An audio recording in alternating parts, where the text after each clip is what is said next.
السلام عليكم ورحمة الله وبركاته. اللهم صل وسلم وبارك عليك يا رسول الله. أهلا بحبايب قلبي. النهاردة هنعمل مع بعض صينية كرنبيط باللحمة. حاجة كده بسم الله ما شاء الله، زي ما انتم شايفين كده اللحمة بتاعتنا عاملاها مقطعاها حتت ومع كرنبيط واحطها في الفرن صينية. زي ما انتم شايفين كده ظبطناها ونحطها في الفرن، ويلا بينا نشوف هنعمل الطريقة بتاعتنا دي ازاي. بسم الله الرحمن الرحيم. هنعمل بقى معايا هنا معلقتين زيت كبار، يعني قيمة ربع كوباية من الزيت. هسخنهم كويس على النار علشان معايا كيلو من اللحمة. هحطه بقى اعمل له صدمة مع البتاع ديت عشان نعمل شوية شوربة حلوين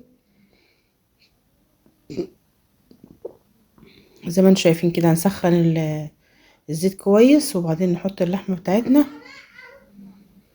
نحطها واحدة واحدة كده الحتت بتاعتنا. انا مسكت اللحمة غسلتها حلو الاول بالليمون، بشوية ليمونة، عصرت عليها ليمونة وغسلتها حلو. وزي ما انتم شايفين كده مسكت اللحمة بقى حطيتها في الحلة بتاعتنا بعد ما سخنت الزيت كويس، وديها بقى صدمة حلوة على النار علشان تعمل شوية شوربة حلوين معانا كده يستاهلوا بقنا. حاجة كده بسم الله ما شاء الله. نعمل بقى نقلبها بقى كويس اللحمة كده على الجنب التاني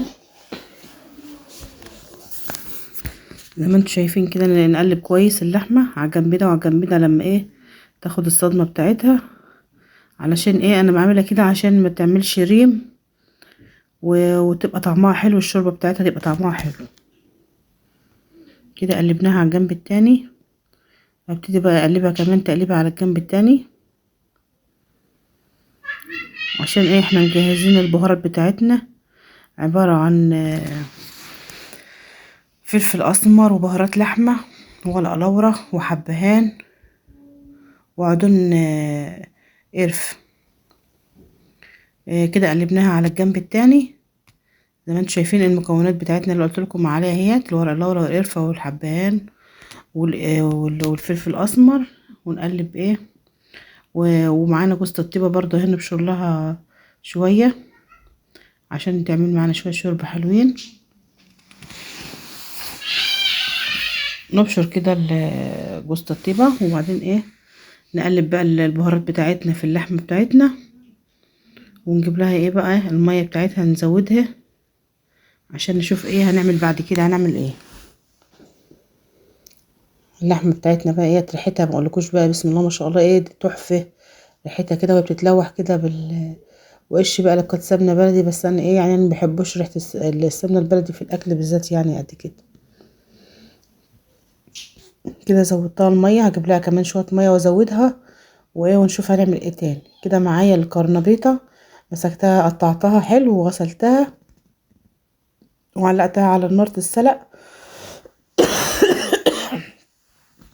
عفوا. على ما اشوف هنعمل الوقت بقى معايا 4 فصوص من الثوم دقيتهم كويس، ومعايا معلقتين زيت كبار. انا مرش اكتر الزيت يعني زي ما انتم شايفين علشان اللحمه بتاعتنا هتبقى الشوربه تبقى سمينه وحلوه، ما نكترش نسبه الدهون في الاكل بتاعنا. ومعايا الطماطم بتاعتي ضربتها في الخلاط وصفيتها ومجهزاها، بس انا قلت اعمل التومه بتاعتنا اشوحها كويس وبعدين تشوح كويس اديلها احط لها الصلصه بتاعتها.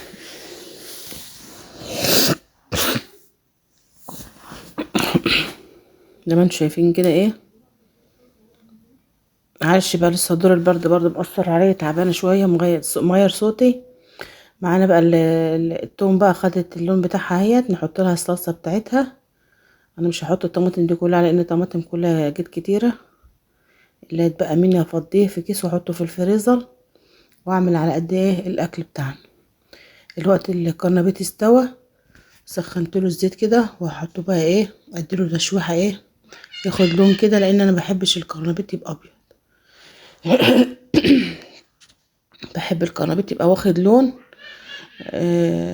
بيبقى طعمه بيبقى بيدي نكهة في الاكل احلى من ما تحطيه ابيض كده. ما حبتوش بصراحة. وده اختياري بقى، اللي عايز يحطه ني يحطه، ولا على حسب ما كل واحد متعود او نفس الواحد بتجيب له. لكن انا بحب الاكل بتاعي يبقى مظبوط واخد حقه كويس. فهو ايه، لازم أن تكون يبقى كامل من الوصفات بتاعته وكده. زي ما انتم شايفين يعني مش هحمره قوي، يعني تشويحه بسيطه كده يبتدي ياخد لون علشان ما يبقاش لونه ابيض. زي ما انتم شايفين كده اقلبه على جميع الجناب كده. كده التقليه بتاعتنا معانا هي اتسبكت. اجيب بقى ايه مج من الشوربه اسقطه فيها. الشوربه زي ما انتم شايفين بتاعتنا شوربتنا سمينه وحلوه ازاي اهي. هجيب لها كمان نص مج شوربه واحطها بقى تغلي، وكده ايه الحدوقه بتاعتها مظبوطه، لان انا حطيت لها شويه فلفل وشويه ملح وهي بتستوي بتسبك مع طعم الشوربه كده ملحها مظبوط. كده بقى القرنبيط بتاعنا خلص زي ما انتم شايفين اهوت. مش محمره قوي يعني، زي ما انتم شايفين بسيط، بس حته الاحمار البسيطه كده. كده كده هو مظبوط معاه. اللحمه برضو بتاعتي استوت، وانا يعني ايه انا مبحبش اللحمه تبقى بتشد كده. بحب اللحمه ايه تبقى تيجي تلاقيها تدب في البق كده، متبقاش طريه قوي ولا مستويه قوي، تبقى مظبوطه. يعني تعتبر بالنسبه للناس هي كده مظبوطه سواها حلو. بس انا ايه ب... بحب انزلها ايه بقى يعني يا دوبك على ما الكرنبيط يستوي يكمل سواه، ببقى منزلاه برضو ده ناقص غلو وده ناقص غلو على ما يتسبك في الفرن مع التقليه بتاعته التخديعه. بتلاقوا كل حاجه استوت والاكل بتاعنا مظبوط زي ما انتم شايفين كده. نجيب بقى التقليه بتاعتنا بعد ما غلت، بعد ما زودتها الشوربه وسبكتها نغليها بقى، او اضيفها بقى على الكرنبيط بتاعنا واللحمه، واحطها بقى في الفرن عشان تتسبك بقى وتاخد النكهه الجميله بتاعتها والطعم الحلو بتاعها ده. وبالهنا والشفا لحبايب قلبي. حاجه كده بسم الله ما شاء الله، طعم وريحه ما اقولكوش والله. بسم الله ما شاء الله كانت حاجه ايه يعني اكله حلو طعمها جميل جدا بقى. تغمسيها بقى بعيش تاكلها برز، حاجه حلوه يعني جميله والله جدا. ما تنسوش بقى تدوسوا لايك وتدعموني وحبايب قلبي، والسلام عليكم.